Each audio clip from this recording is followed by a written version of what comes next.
welcome back to my channel. It's your girl Natasha, and if you're new to my channel, then welcome. So today I just wanted to do a quick recap. I know you guys are going to be hearing a whole bunch of noises in the background. I'm just at home and I just wanted to come on here and sort of give you guys a bit of a what would I say, a bit of an update slash just like my experience since moving back to Zambia last year in 2021.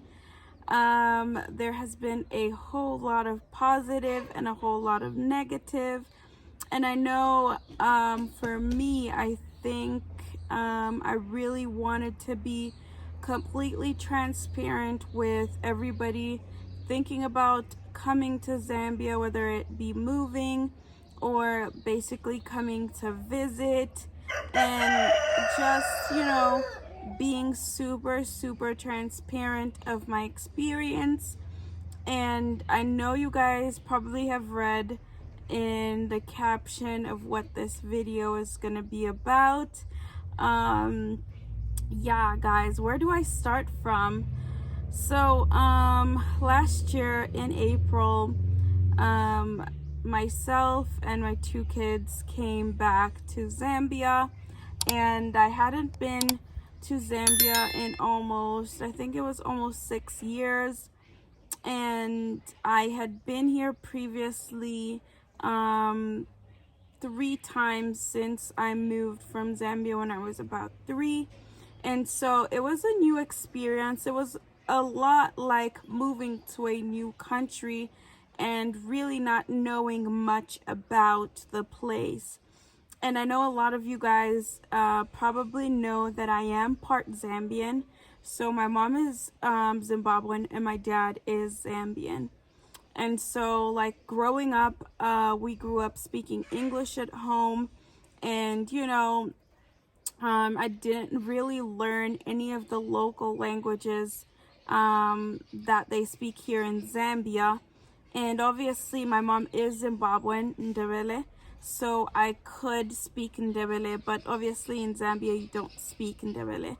So that was one of the, I guess, the harder parts of moving to a new place, being able to communicate in the local language. Obviously, as you guys probably know, Zambia's official language is English. So obviously, it's not really difficult to go anywhere and actually speak in English, because 90% of people will understand what you're saying and will respond to you in English. I'm not saying that people here don't speak English. What I am saying is that I guess you get a better experience when you do understand the language, because obviously when they presume you as being foreign, things sometimes tend to be a little bit harder.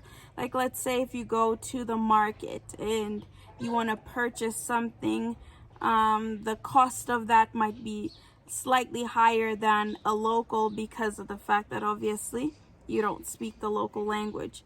But you know, overall, like, my experience when I moved back here, I guess my perception of moving back was completely skewed.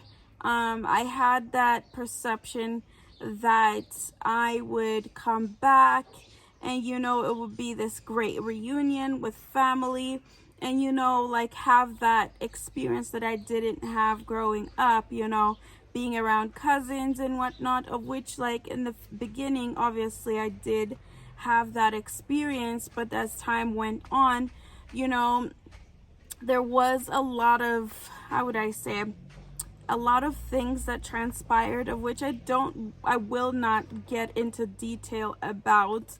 But you know, the thing is that, like, when you're moving to Africa, let's say if you are a Zambian, don't have that perception that everybody's gonna be so welcoming and so accommodative and going to sort of, how would I say, um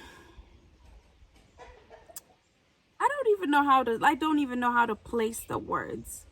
But anyway, like I said, accommodative and whatnot. I think the main perception that most people that live back home, they assume that you have all this money, and at the end of the day, I guess you end up in a situation where there's so much expectation of you and very little giving back, in a sense. And at the time when I moved back to Zambia, I was actually pregnant with our third child. And so, like, my experience with getting a maid was very, very. So here in Zambia, we call them maids, house helps, whatever you may call them.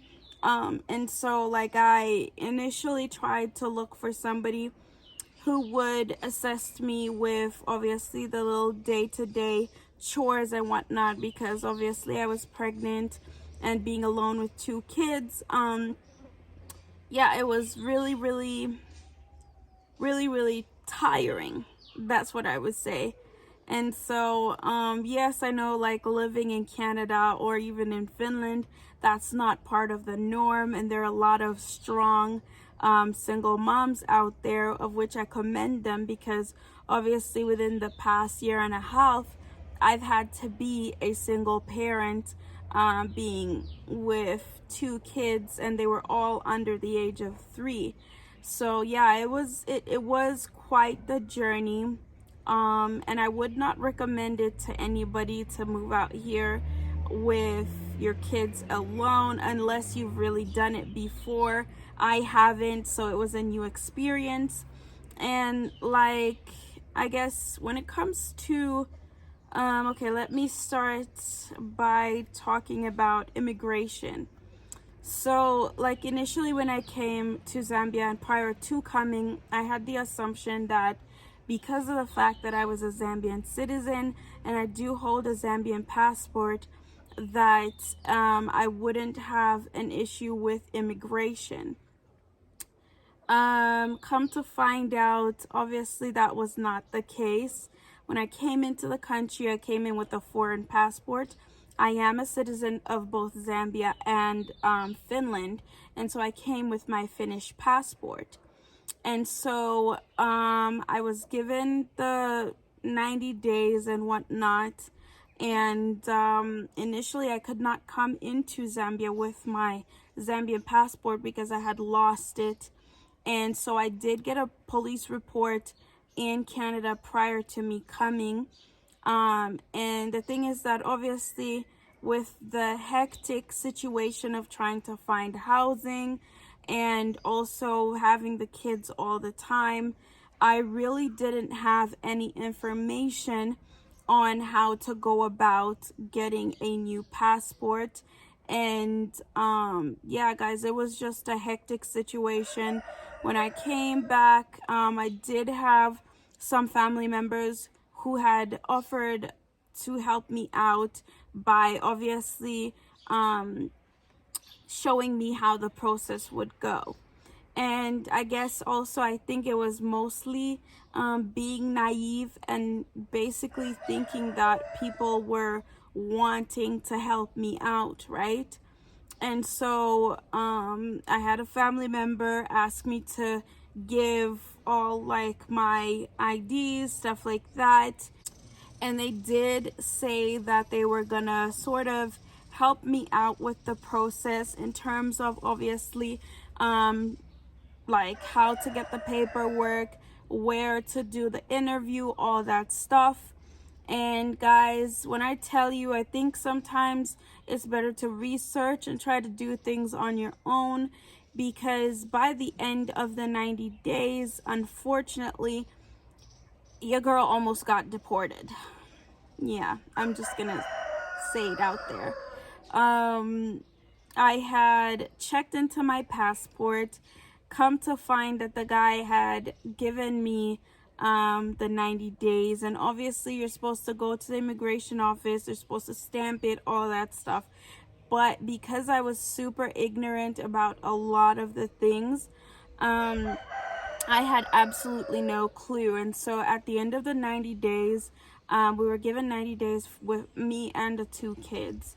And so I think it was a day before the 90 days, I was like super panicky and stuff, trying to find out like what other options I had and whatnot. And obviously the whole passport situation had not panned out, due to you know, a lot of excuses, all that stuff.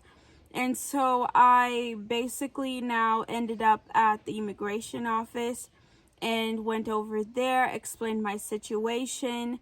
And obviously, I think the thing is that information flow in Africa is very, very, how would I say? It's not the same as it would be out there, where you have all the information and you give the right information to whoever is asking that information. And so that was basically my situation. I explained to them what had transpired and whatnot. And thankfully, I had gone to an immigration consultant, and he had given me information on what options I had, because I did come into the country with a foreign passport.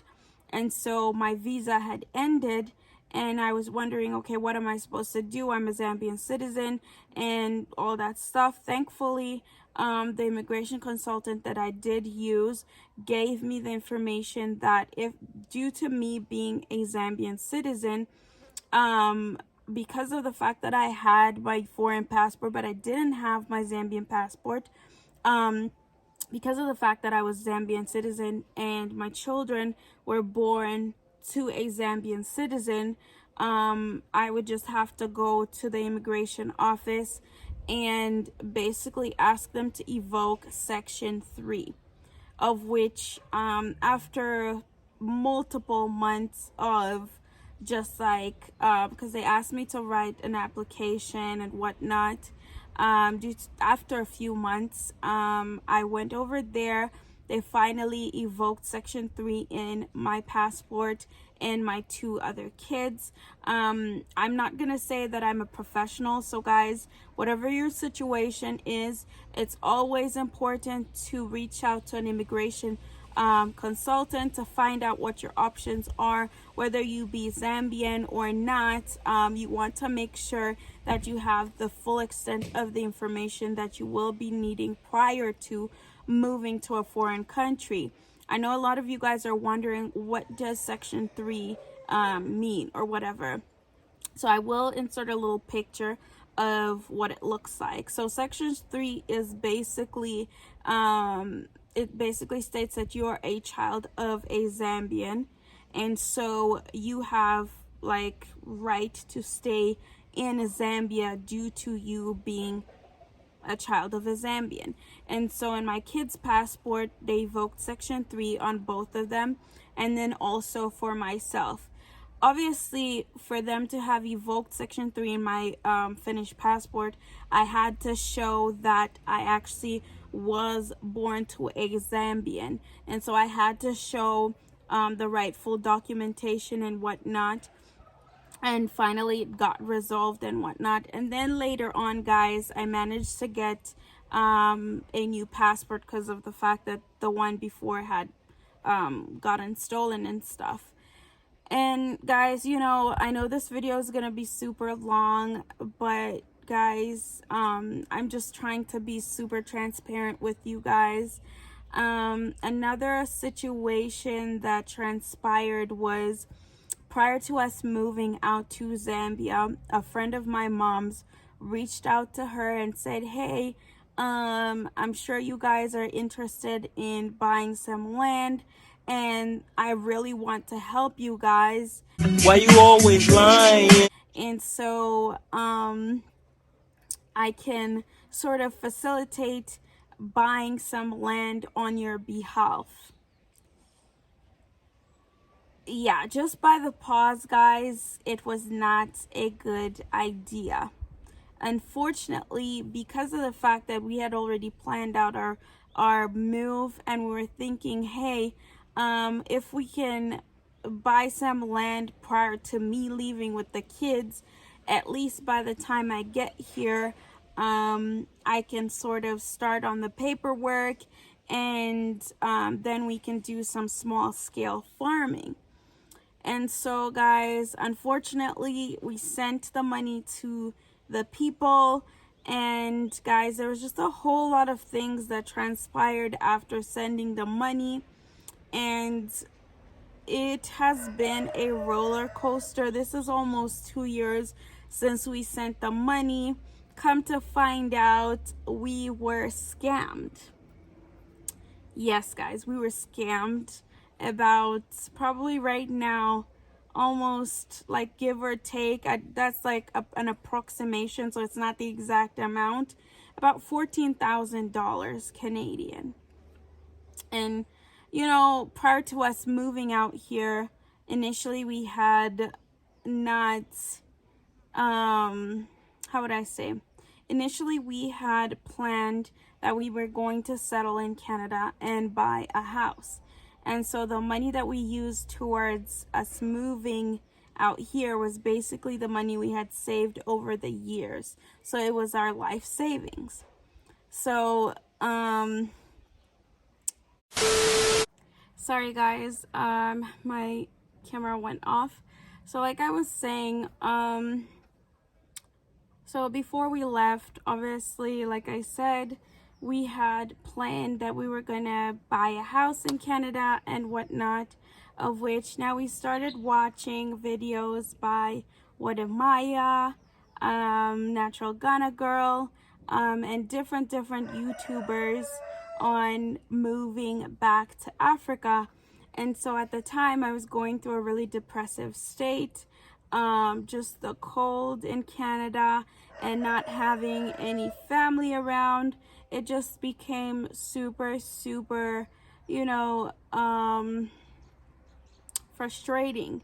And so my husband was like, hey, like, since you're doing school, I was doing school at the time, and so why not go and do your practicum in Zambia, and at the same time we can basically move out there, and then eventually he would come after me.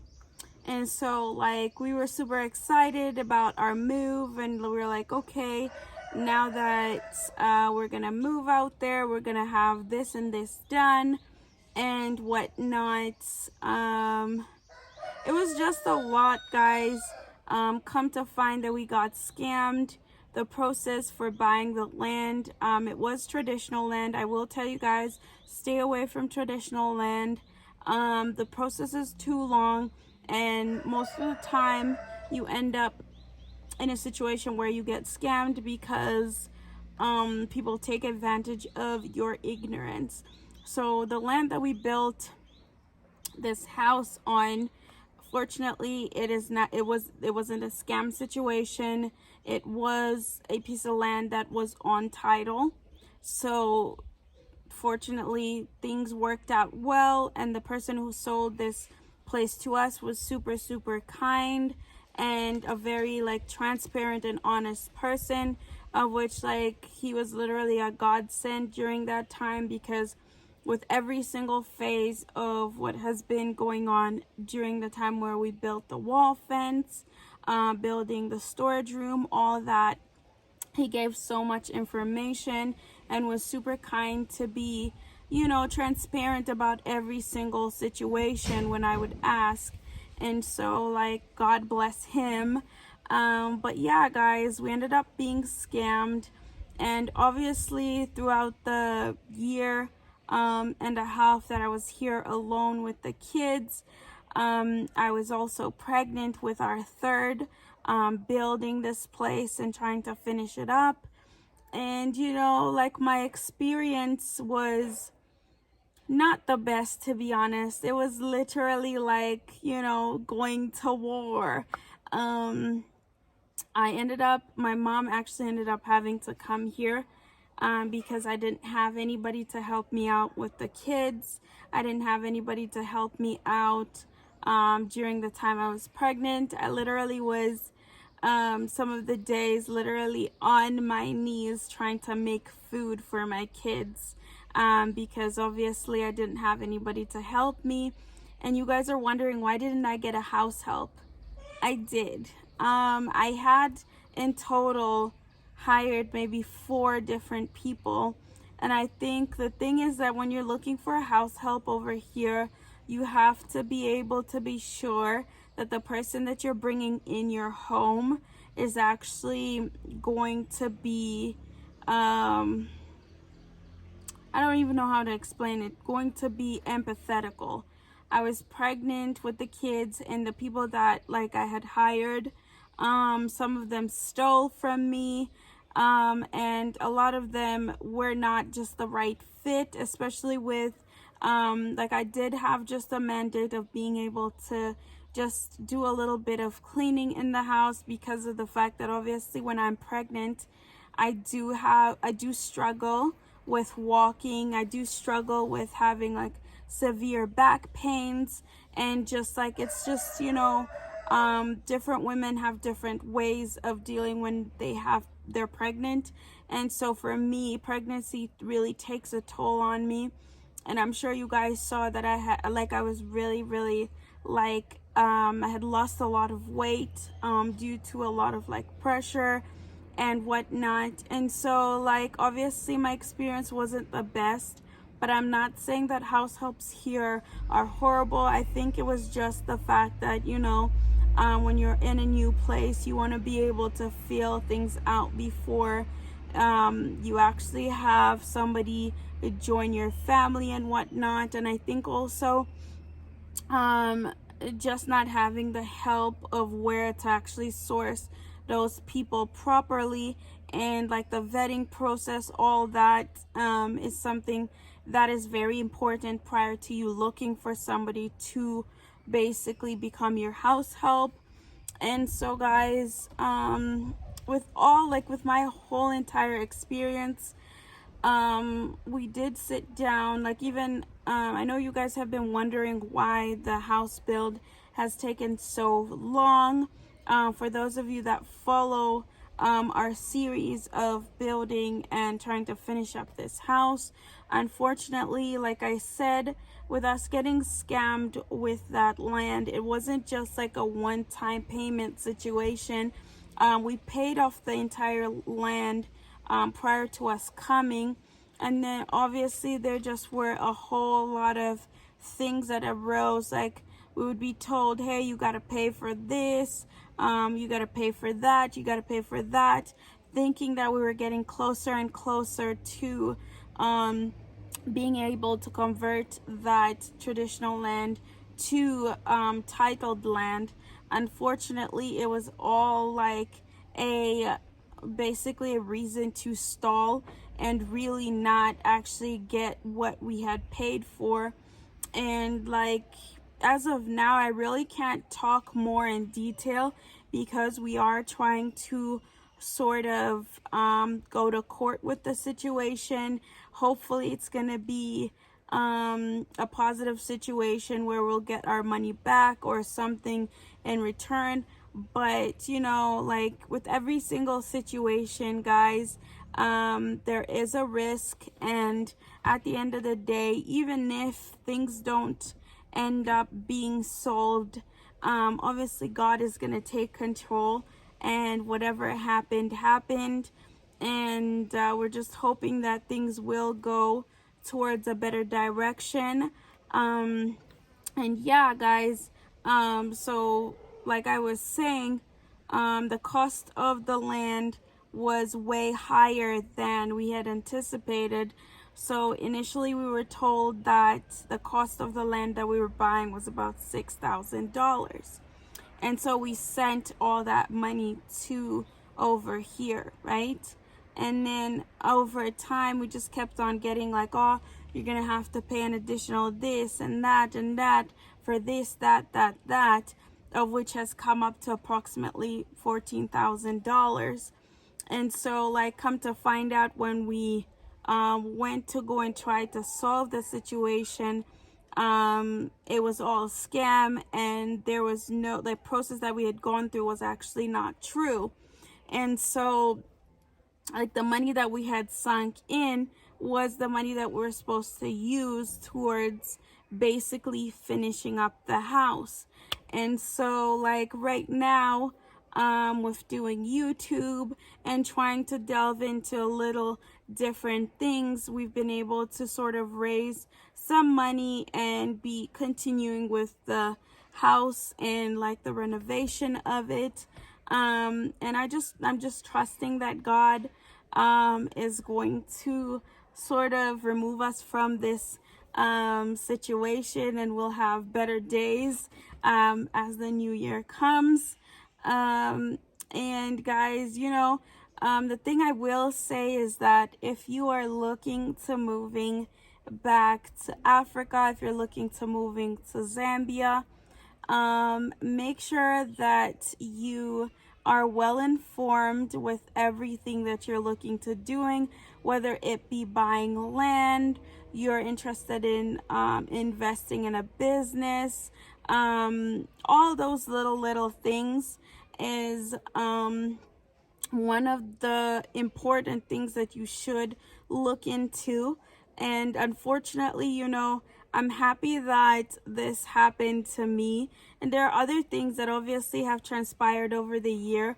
But I'm happy that all of this has transpired, because then it also helps me help other people not get into a situation of being duped and whatnot, or even just moving out here and not really anticipating a lot of the things. And so like I do offer one-on-one consultations for a small fee for those of you guys who are looking to either moving or coming to Zambia to visit, to avoid, I guess, a lot of the things that I was a little bit ignorant about.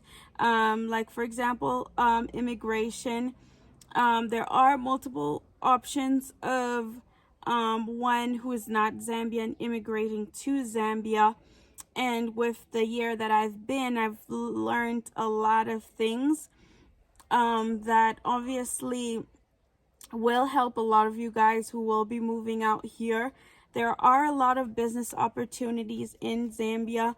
There are options for foreign people who are looking to moving to Zambia, owning land. So I know a lot of you people have heard that if you are looking to moving to Zambia, you have to be a Zambian citizen and whatnot, of which obviously with learning more about how you can immigrate to Zambia, I have learned a whole lot.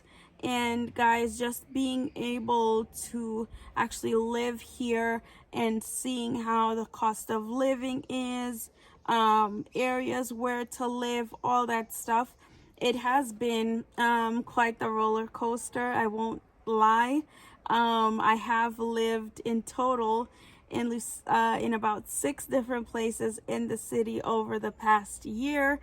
And so I think I am a little bit qualified to be able to guide people that are looking to move out here. I know you guys are probably wondering, what is next? Are we gonna stay here? Are we gonna move back to Canada? What is in store for us? Just to answer your question, I think the thing is that we're still gonna be continuing trying to finish up our house. And I really want to thank everybody that has joined the family, has been a part of the process. You guys have been tremendous with giving all those comments and whatnot, asking questions. That really motivates me. And also when you guys basically give compliments and whatnot, that's such a big motivation. It really motivates me to create more content for you guys. And I guess to answer your question, yes, we're gonna still be staying in Zambia. We have a few projects that are coming up, but for now, well, those are still in the works. But for now, guys, I will be posting a lot of real estate related content, showing you guys basically different types of houses that we have in Zambia. and I will be posting about, obviously, our place and updates on the inside and on the outside, hopefully. And guys, yeah, if you guys have any questions, comment down below. I will be doing a follow-up video of this. And thank you guys for supporting this channel. You guys have subscribed to the channel, and we're now at 3,500 subscribers.